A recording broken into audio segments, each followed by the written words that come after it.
We're good to go. All right, I want to thank everybody for still hanging around here. Oh, sorry, my little making some noise, but I want to thank everybody for being here for our fifth lecture today. Our fifth speaker is a professor of religion and African American studies at Wesleyan University. She is an expert in Afro-Caribbean religions, including Haitian voodoo, Pentecostalism, race theory, transnational migration, and evangelical spiritual warfare. In recent years, she's written on the militarization of prayer, zombies in culture, Haiti after the 2010 earthquake, and fundraising telethons. Her first book is Rara, Voodoo, Power, and Performance in Haiti and its Diaspora, and is analysis of this parading musical festival as both religious and political. Her talk today, Rara in Haiti and Second Line Parading in New Orleans. So please welcome Elizabeth McAllister. Thank you so much, Jason. Can everybody hear me? Or Jason, give me a thumbs up if I'm coming through okay. It's just such an honor. You're good to go. I can hear you. Absolutely. Great. It's an honor to be here, wherever here might be for you, and to follow up such an impressive set of talks where I have learned so much.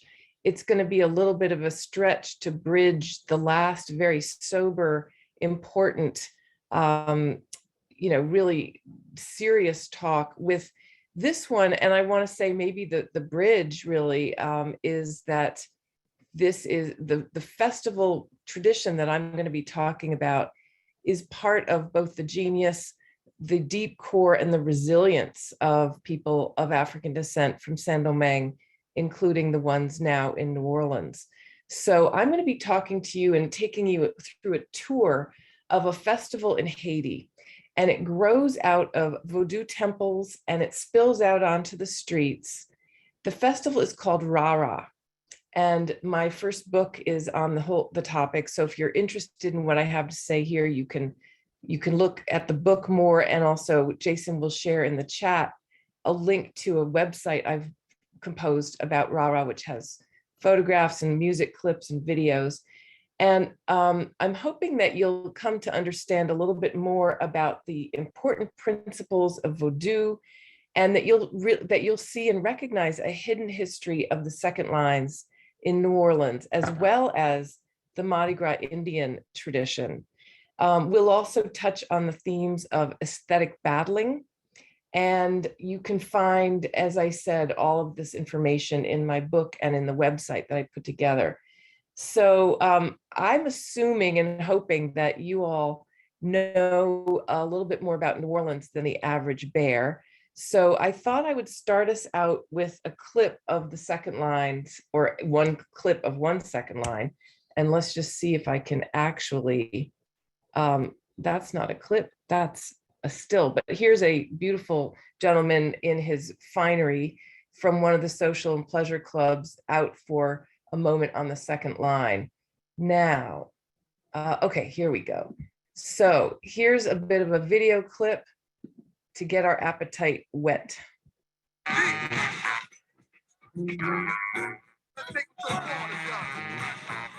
Okay.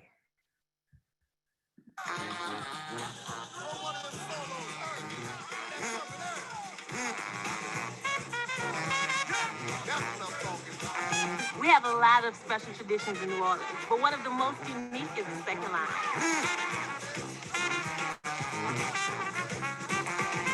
What separates the second line from any other parade is... Liza, we're not seeing video right now. Okay, that's not so good. What are you seeing? The PowerPoint screen with your slides. Okay. Do you have any wisdom on how to get? So you're going to hit share screen at the bottom, and then it's going to pop up with a bunch of different options, and you're going to click the video. Got it. Okay, here we go. All right, let's take it. There from you the go. top. Yep. It's a short clip, but it's well worth it.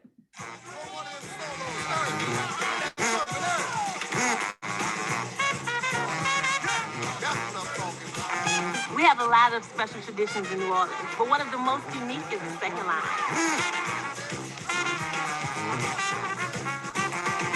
What separates the second line from any other parade is you get to participate participate. Up front, you have the parade group and the band. That's the first line. Back behind, that's where you come in.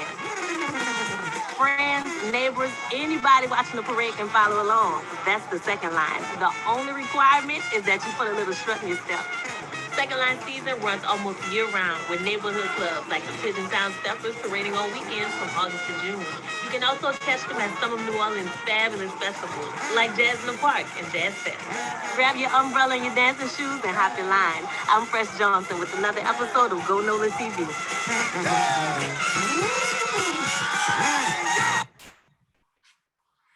All right, so if that didn't get you into it, nothing will. So here I'm going to play another clip of a rah-rah in the countryside in New Orleans, and sorry, countryside in Haiti.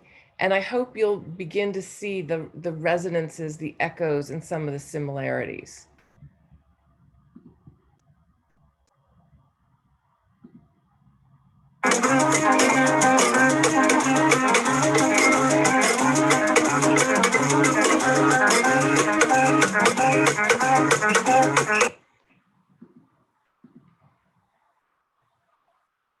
Just going to start it again.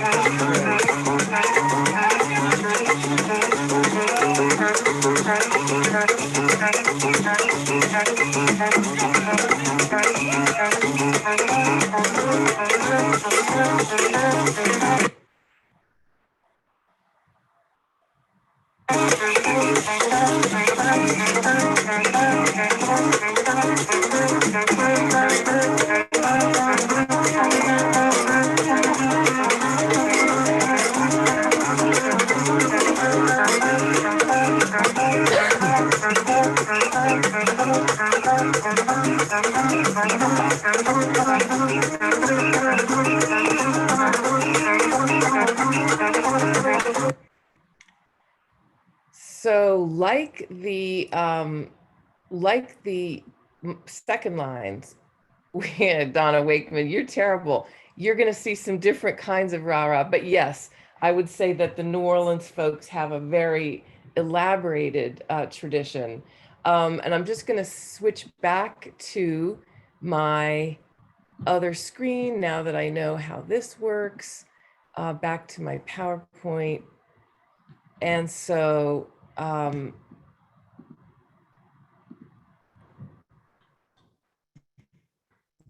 okay, just a second. Here we go. Second line. The Rah-Rah is a yearly parading street festival, and it lasts for 6 weeks, although a lot of bands go out whenever they want, especially for political demonstrations.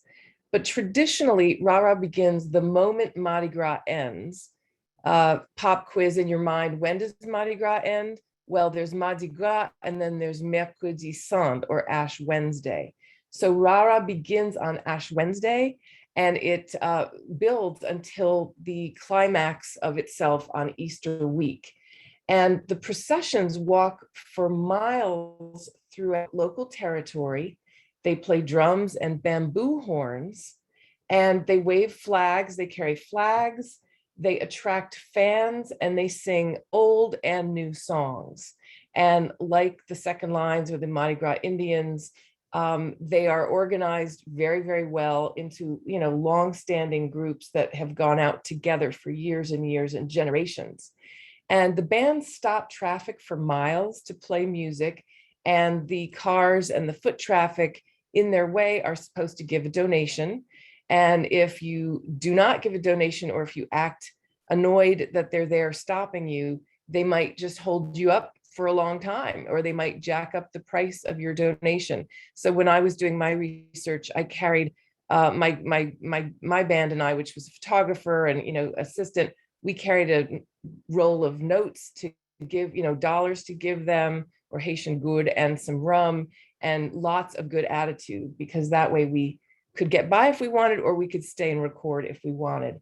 So the other thing, though, is that Rah-Rah bands also perform rituals for Afro-Haitian deities at the crossroads, okay, at bridges, and at local big man's homes, for lack of a better word. Big men are important people in the community. And then ultimately, the most important place they also do religious work is in the cemetery. And I'm going to talk more about that. So there's an attention to the dead and to the ancestors that arguably the second lines also bring, in that many of the social and pleasure clubs are, they began as funerary mutual aid societies, and they still commemorate folks who have passed. And I have a couple clips to play in a minute. Now, the tradition of Rara most likely, it recalls and most likely is sourced in the African kingdom of Congo that flourished in the 14th and 15th centuries, and from which the rapacious and brutal slave trade drew a good percentage of people right before the Haitian Revolution.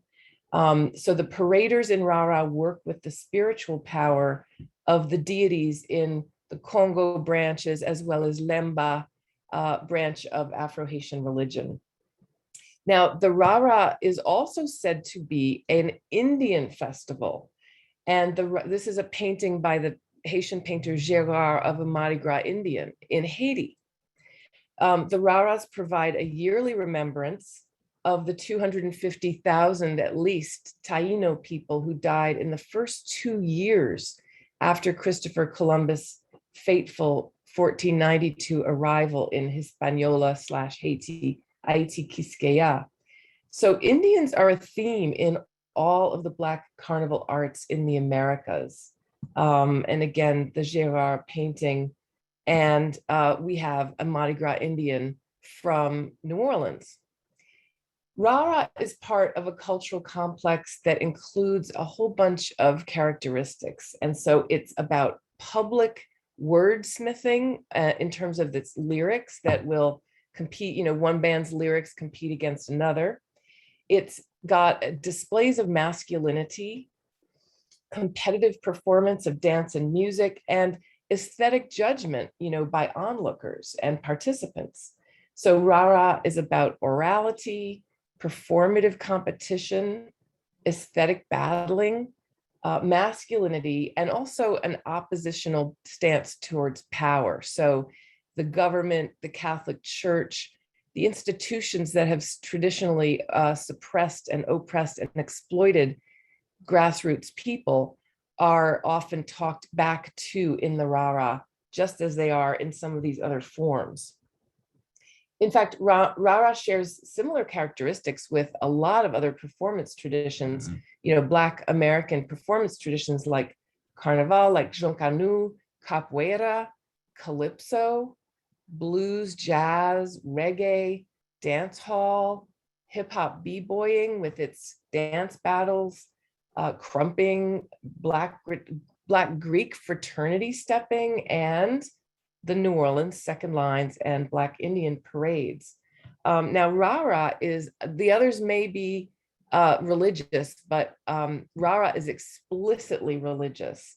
And here's a beautiful photograph by Cindy Bird, who from, she's a New Orleans photographer, passed over now, but this is one of her photos of the Port-au-Prince Cemetery, I believe from the 70s or the early 80s.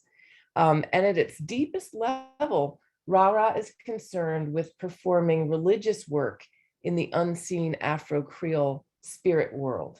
So bands are often what they call engagés, which means they're under mystical contracts. They must salute sacred places. They must go out under the name of a particular loi or set of lois or spirits that have engaged them.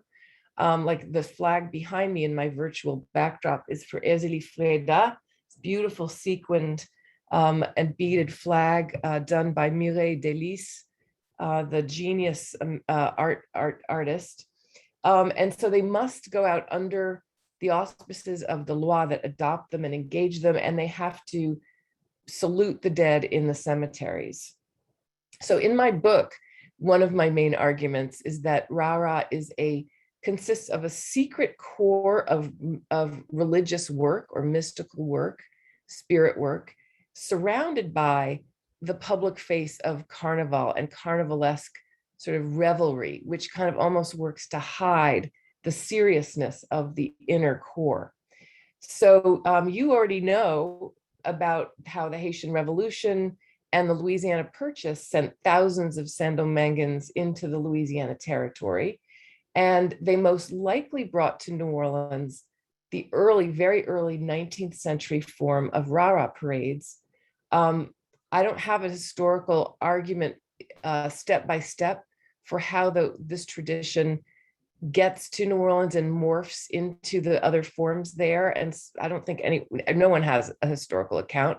So if anyone has any dissertation students, grad students, would be a great topic. So Rara parades are also Indian armies. They imagine themselves as armies doing spiritual warfare, and they are doing warfare against one another often, and looking to kind of craser or break down the other bands in the hopes to get the most amount of followers onto their band. They also have, this rich form of aesthetic battling. So when they do meet each other, they have ritual forms of salute that they follow. And I'm going to show a moment of that among the Mardi Gras Indians in a minute. So here's a Mardi Gras Indian who, that's its own long tradition, but surely influenced by Haiti. So the festival in Haiti was militarized. It likely starts as a Maroon Army, a form of Maroon Army, and it's got these vestiges of royalty and also military, such that you have presidents and colonels, you have kings and queens are all ranks in the Rara. And just like in the Mardi Gras Indians, you have chief, you have queen, you have flag boy and spy boy. So this recalls a similar set of kind of militarized hierarchy. Rara also has, so this is a colonel and two colonels, and they carry whips.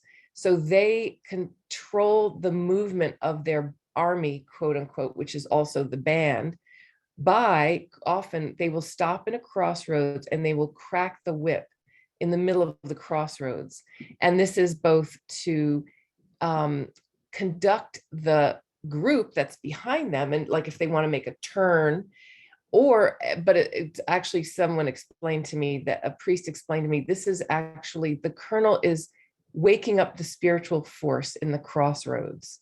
And even another one explained to me, they are actually whipping the spirits who are slaves of the other spirits and making them wake up and work. Okay. Why did my text just jumped? Let me just get my bearing. Yeah. So they're activating the band with power, because in addition to the colonel who heads the band or the movement, there's a president who really heads it. The colonel heads it while they're in the street. It's also headed by a spirit commander who's invisible and working in the unseen world. So we don't know, like I said, about the particulars of how this parading tradition might have evolved in Louisiana, but we have some clues. Many of the dances that Moreau de Saint-Méry saw in Saint-Domingue just prior to the revolution were also performed by free Blacks and enslaved people in Congo Square some 10 years later. And the historian Alfred Hunt cites the kalinda and the bambula that we saw earlier was appropriated from an enslaved woman by Gottschalk. If they saw the kalinda and the bambula in both Saint-Domingue and New Orleans, it's possible, I think, that they might have seen the Rara as well. So aesthetic battling is one of the main principles and pleasures of the form. And the women also, okay, so I'm gonna get to I'll say something about the women and then I'm gonna go to a video clip. It's a form of what other scholars have called Black West Indian all-night reputation enhancing performances, right? Rara is, and it's associated with play values of foolishness and nonsense. But as I've said, it's got this core of spirit work and very serious battles over reputation. and territory. Women are in the bands, but usually they are, and usually they're ranked as queens, and their job is to sing.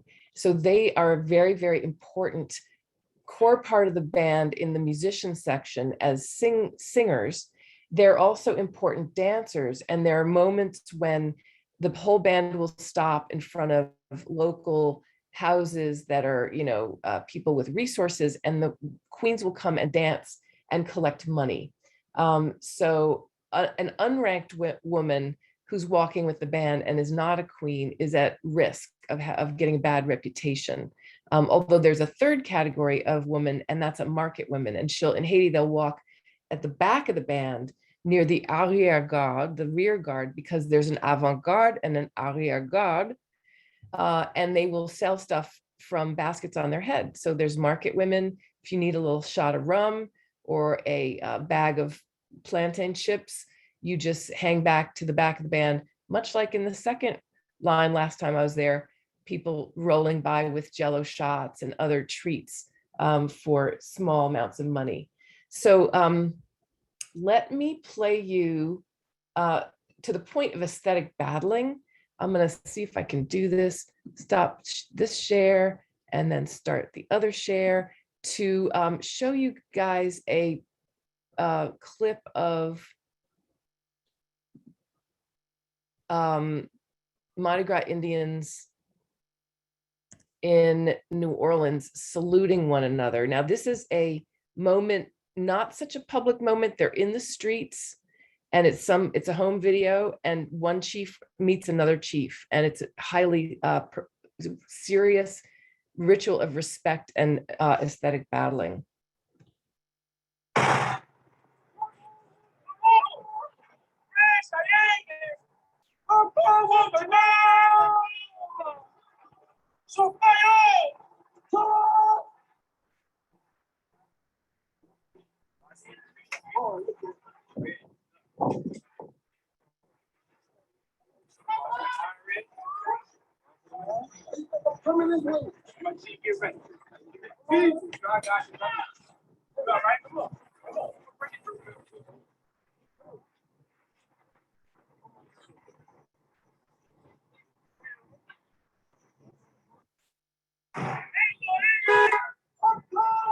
I'm going to back it up to right before that moment. They approach each other with, calls and signs.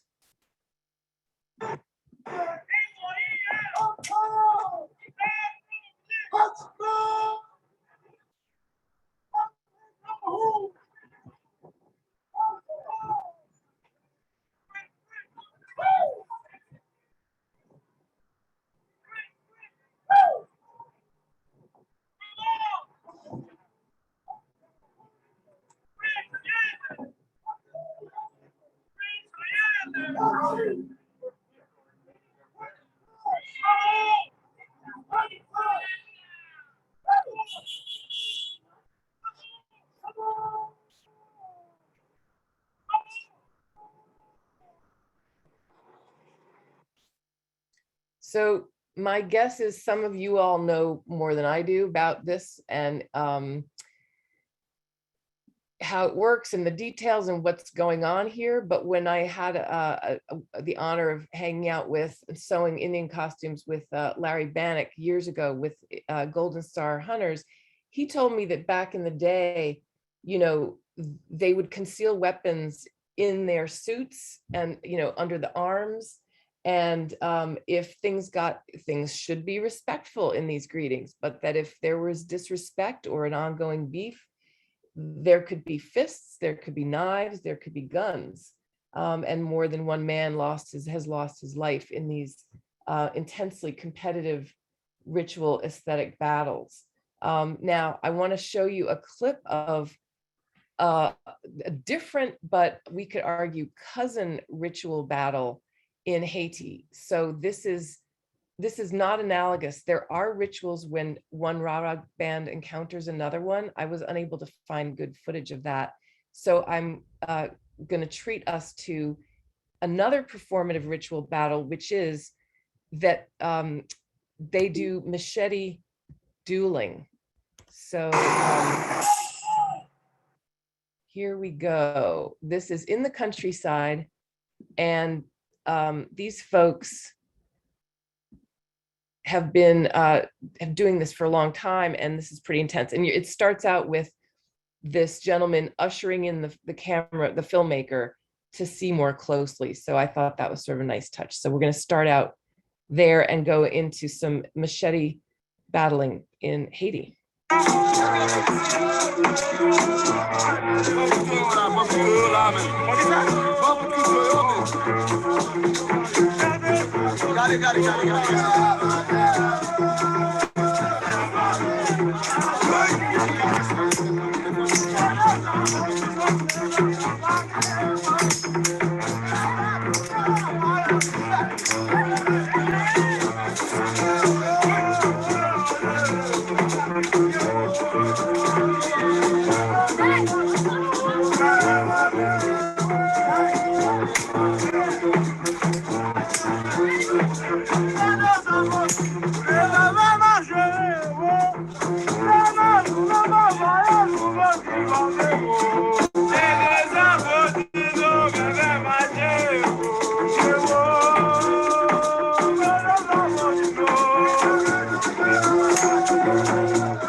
So here you can see a lot of things. I'd be interested to hear what folks are noticing. But the couple things I want to point out, when the machete wielder comes up to the closer to the camera, what's going on there is he's saying, you need to be giving me a contribution right now. So hopefully the filmmaker is giving them a contribution. You can also see in this particular still, this guy has a whistle around his neck, and the common themes or the common badges or tools that a Rara leader will wear are the whip and the whistle. So the whip is to whip the crossroads and the unseen forces that are there and operating there to heat them up. And the whistle is likewise to call them to come down and or come out and activate the space. And it's not a coincidence that the whip and the whistle were used in plantation slavery as tools of brutality. So here we have people reappropriating these tools and using them for their own purposes, which is to heat up the band, mystically charge the band with energy so that the band can be tough and brave and go out into the streets, collect money, honor the spirits, do what they have to do. Also, this guy has, and some of the others have mouchoir or silk scarves tied to various parts of their body. This indicates that they've got a spiritual charge put on them. And the machete wielders will need that, because did you notice they don't have any protection? This is not like fencing where you get a mask and knee pads and body armor. I mean, this is machetes, and these machetes are sharp. And these dudes are fighting, ritual fighting with rules and stuff, to be sure, but you would not want to make a wrong move in a machete duel, aesthetic or not. A couple questions. Let me go here in the chat, because it's great questions about which days the Rara are celebrated. In the whole period of Lent, so between Ash Wednesday and Easter Monday, that's about a 6-week period. Usually bands will pick either 1 or 2 or 3 nights a week, and they'll go out on what they call maneuvers, or they'll go out on rehearsal. So they'll go out, first they'll just maybe parade around their own compound. Then they'll go down to the, corner. Then they'll come back. Then next time they'll go a little farther, a little farther, a little farther. So that by the time Easter week rolls around, they will go for kilometers, and they'll have mapped the route in advance. And it's a great fun for these guys because they'll map a route. They have to take account of whose territory they're going into, what to do if they encounter, hostile forces. And, they reminded me of, the deep play of territorial battling. So that when our costumes worn are required, they're worn when people get resources together and when the spirit tells them what to wear. So the queens will definitely pay a lot of attention to their dresses, and often they'll get bolts of fabric and make, what in Africa would be family cloth dresses, where each queen tailors a dress to her best, comfort and body type out of the same material. So the dresses can be slightly different, but they're all the same material. So you can see who's in the same family, who's in the same Rara band. And they're worn probably not during the first few weeks of Lent when they're out on répétition or maneuvers, but as the season goes by, and certainly at the last week, that's when the costumes are worn. I'll answer there's some scholarly questions in the chat that maybe I'll answer at the end. Yes, good Regine, whoever you are, the red clothing, good eye. Yes, the red clothing is extremely intentional. And you already know if you've asked this question. Red so where do I even start? In the Congo world, red, black, and white are the colors of power and the ritual language of change. So a lot of the spirit work / most of the spirit work in the Congo side of these religions is done with red, black, and white. And look at this guy. He's put together his outfit, black pants and a red and white top. Same with this guy, kind of dark jeans and red t-shirts. Everybody else has red t-shirts, and that is deliberate. So from the Congo source, we know red, black, and white are colors of power, and red in particular is the color of mediation. So in the famous cosmograms of the 4 moments of the sun, white is figured as the land of the recently dead or the long dead. Black is figured as the world, and the world that we live in, the world of the living. And red is the horizon. So red is birth, red is death, red is the period of transition. In Haiti, red is notched up even on another level, because red is the color of the secret societies called the Champouel or the Bizango, and or the Petro side of voodoo spirits. And a lot of Rara bands are actually also secret societies, and they have a Rara kind of corps de musique and corps of personnel, but the folks funding them and the hierarchy and the direction is coming from secret societies. So Professor Chamberlain, this is it's not really dates, because it's according to the Catholic liturgical calendar. And as we've heard earlier today, the Catholic Church structured so much of Haiti's history and of course New Orleans history. And so they still follow the Catholic Lenten calendar and the East, the whole thing. So the dates are whatever they are for Lent any given year. Does anyone have any observations or questions? Let me just play another minute of this, because I haven't figured it all out, and I bet you all have some interesting things. Let me just play another minute or few seconds of the machete dueling and see if you have any thoughts. I don't even know where we are. I'll just let it rip.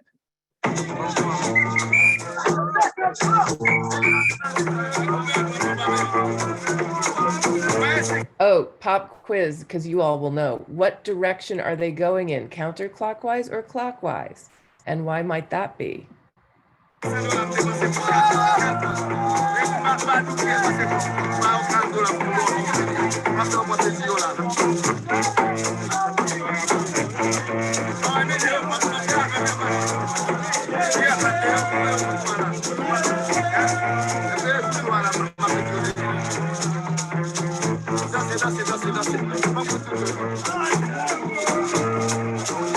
So there's actually a lot going on here.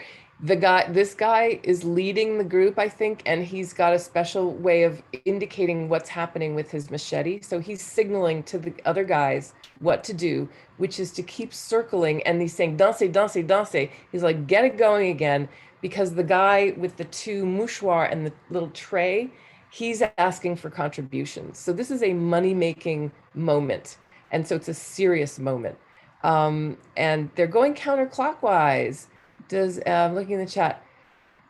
Yeah, I'll talk about the instrument. Well, so counterclockwise, if you go back to Sterling Stuckey's book, Slave Culture, was this path-breaking book where he, among other people, are realizing that in many of these Afro-Atlantic forms, ring shouts in Stuckey's case, raras, prayer services, voodoo ceremonies, candomblé rituals, there is a circular dance formation, and it's always counterclockwise. And people are noticing and theorizing that this is also a Congo wisdom, that to go counterclockwise is to be engaged in the spirit realm, is to be engagé, to be engaged in spirit work. Yeah, the instrumentation is, in a minute, I'll show other clips of Rara. Well, actually, you know what? I'll keep it playing and you'll be able to see there's certain drums, which are all hand drums that can be paraded with. And the hocketing sound, the horns you're hearing are ideally and traditionally from hollowed out bamboo. They can also be made out of tin. They're called tin trumpets, called cornet or clairon. And lately, the bamboo and sometimes even the clairon have been replaced with PVC tubing, because it's kind of, it's rugged. It kind of gives a cool sound. So I'll play a little more so you can see the instrumentation.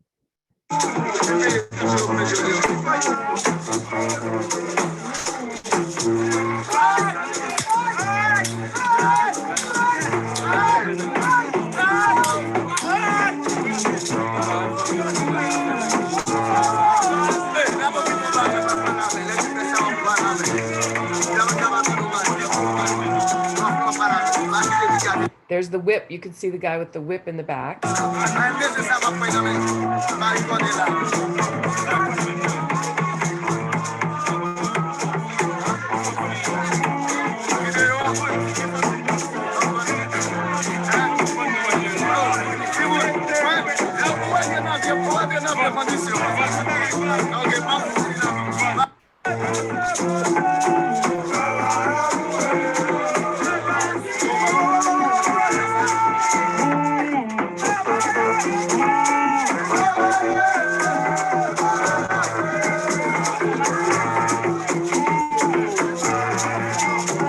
So that gives you a glimpse of the trumpets called clairon. They're handmade in the countryside.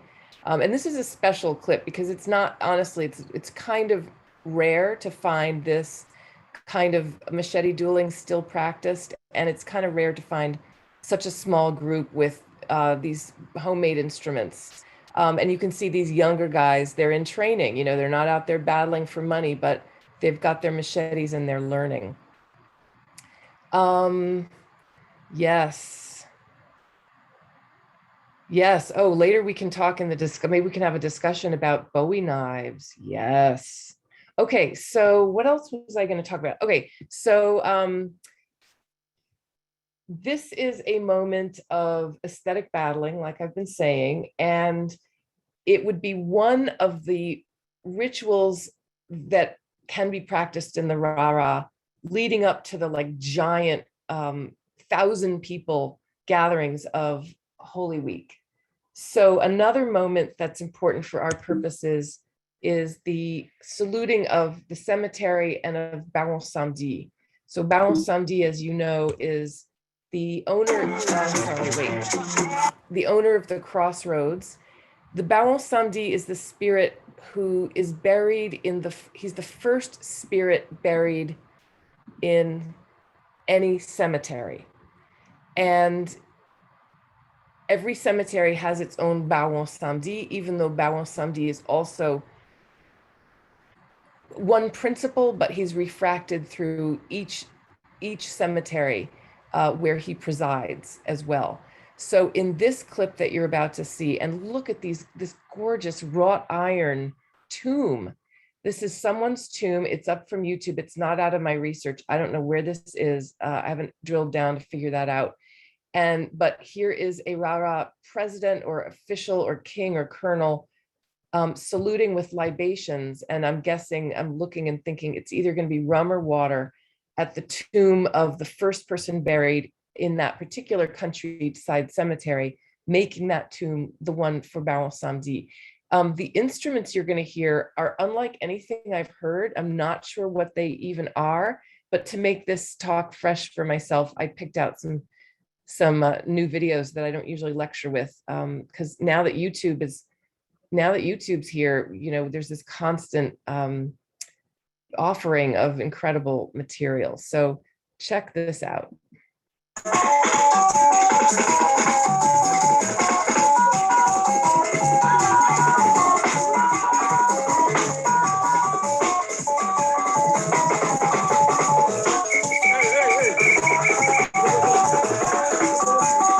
He might have just done the salute. Let me start a little bit. Okay, here they are.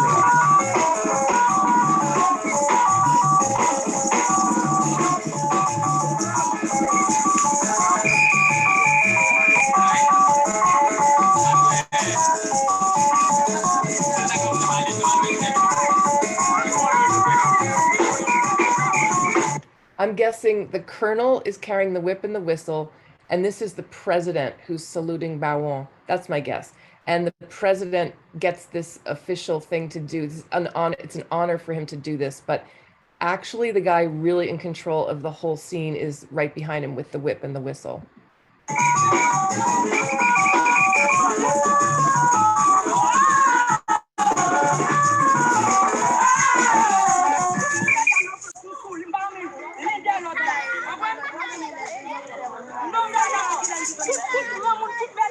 Gotta stop for a little argument about something.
So by pouring this libation out for Baron, he's fulfilling the engagement or the contract, the mystical contract that this Rara has obviously taken.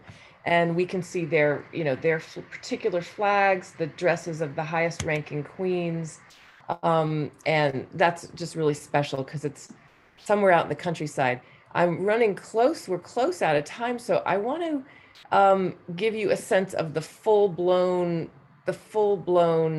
actually, you know what? First, to follow on the theme of saluting the dead, the ancestors, the recently departed and the longer ago, here's a second line in New Orleans for none other than Fats Domino. Just play you a minute of that. There's, the continuity is there. I can see it. I'd be interested to see if you can see it. So here's a second line for Fats Domino.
Oh yeah, whoever said it, you all in New Orleans you really got it. And I have to say, I did hear a Haitian colleague who's a musician talk about how the second lines in New Orleans were adopted by a richer parent.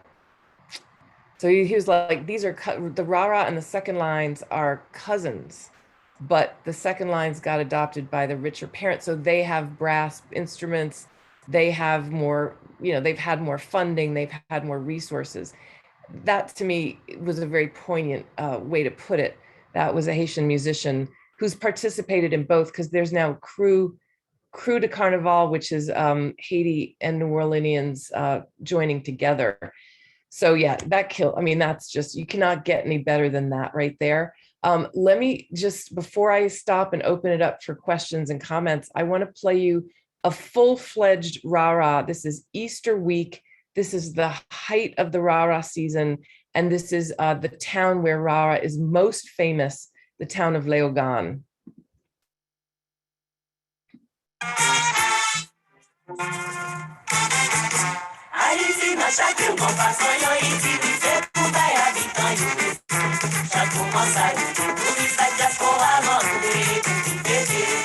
Chaque ville a sa coutume. Nous même dans les locaux, nous devons faire cette quantité comme dans nos plaisirs. Les pépins du palais, c'est la qui est descend. Cette manifestation culturelle, la Léogâne est toujours en vie. Malgré ça, ils ont négligé, sont gravés monnaie au bail. Gaga ont toujours fait par le pauvre. Nous dans la tempête nationale, tout est visité. Pour tellement t'allouer, baille, dans le pays. C'est un rendez-vous à ne pas rater. Haïti, dans chaque ville, on passe en yo utilisé pour bailler habitant yo plaisir. Ça commence à lutter, tout le sac laisse pour la rentrer, pour tout péter. Yo pas capable de tirer, yo pas capable de tirer. Non même dans les locaux, nous t'ayons fait cette occupé, pour nous dans nos plaisirs. Les villes perdues, c'est la qui vient descend, tout yo bon. Yo soit de se faire, mais c'est ça, yo négligé, sont tracés monnaie au bail. La tempête nationale, pour te visiter, pour tellement t'allouer, baille, dans le pays. Tu vas péter Notre-Dame, ni envoie ces gens-là. Pour t'ailler faire les pendant qu'on se fait des carnavals. Après, c'est du dîner, en sa folle, péter, c'est un travail. C'est péter, les autres, nous péter là-là. On écoute la touche magique. de Chevalier, Jojo Simon. Cela de Stéphane, maintenant vous, Alex Caché. So we can note that the soundtrack isn't actually what's happening because they're showing us a montage. It's a Haitian TV station, but I thought that would be a good thing to show because it's giving us a kind of a slice of all the different things you could find in a rara at the climax of it, including brass band instruments, which in that particular town, Léogâne, and in Port-au-Prince and other towns, they've increasingly been incorporating for the last at least 2 decades. So there's an internal debate in Haiti about whether the traditional raras with only the bamboo and the cornet are better, or whether the brass instruments are better. And, those sorts of debates will rage. So I could say so much more, but I'm aware that I'm with a group of people who know a great deal about all these different traditions. So I'd love to open it up, Jason, if that's okay. Yeah, that's great. We have, if people want to put them in the chat, or if you want to ask the question, you're welcome to do that. We can't approve in the United States machete fighting like that, though. That's a no-go right there. Although it was quite impressive. Sandy Baptiste says, Crew de Carnival with Pretz Hall brought Haitian musicians to New Orleans and held a rah-rah parade in Armstrong Park 4 years ago, and I know they still have been doing that somewhat like that. So it's a really great carnival tradition that's now come around. Does anybody else have any other questions they want to put in the question? Oh, there was a good question here. Do you know any of the history of the wrought iron crosses? I don't, and who does? I mean, these are gorgeous, gorgeous wrought iron. You find them in Louisiana, as you all know. You find them in Haiti. I saw some amazing wrought iron work the other year up in Harlem. You find it where you've got these beautifully trained and skilled blacksmiths. Is that who would make them? I don't know who's done work on this because they're gorgeous. It's definitely a lost art for sure in the United States, and we have some left over in the French Quarter, but not a lot of it still is out there. Regine asks about umbrellas. Yes, umbrellas are used. They're not as ubiquitous as in New Orleans, but I have seen umbrellas, or in Africa for that matter. I have seen umbrellas used, but I wonder, but it's not common, to be honest. They might be more common in the actual carnival as opposed to the rah-rah. There's overlap, but they're sort of two distinct things. I think it's just because honestly, there was not a lot of umbrellas historically in Haiti. People, when it rains, people stay home in Haiti. What about go ahead. Oh, interestingly, there is a, what will I call this? Okay, there is a principle and an idea that a rara band has the power to marrer la pluie, to tie up the rain. And I've seen this happen. They'll go out and they'll do a ceremony. If it's beginning to, to start to rain, they'll go and they'll tie up the rain. So they might answer you, we don't need umbrellas in the rara because we already tie up the rain. There was another question. Emily Perkins asked, do the roots of the rah-rah date to before or after the revolution? Great question. I spared you this little historical passage, but in my book, I talk about how I hypothesize that the roots are pre-revolutionary. There are descriptions from travelers of parades of sorcerers or parades of loud music headed by sorcerers blowing lambi, or blowing the conch. And in the rara, one of the instruments besides the bamboo and the horn is a conch. And these are all, by the way, hocketed so as to create a melody when people blow in rhythm, across a rhythm, they'll create a melody by blowing together against someone else.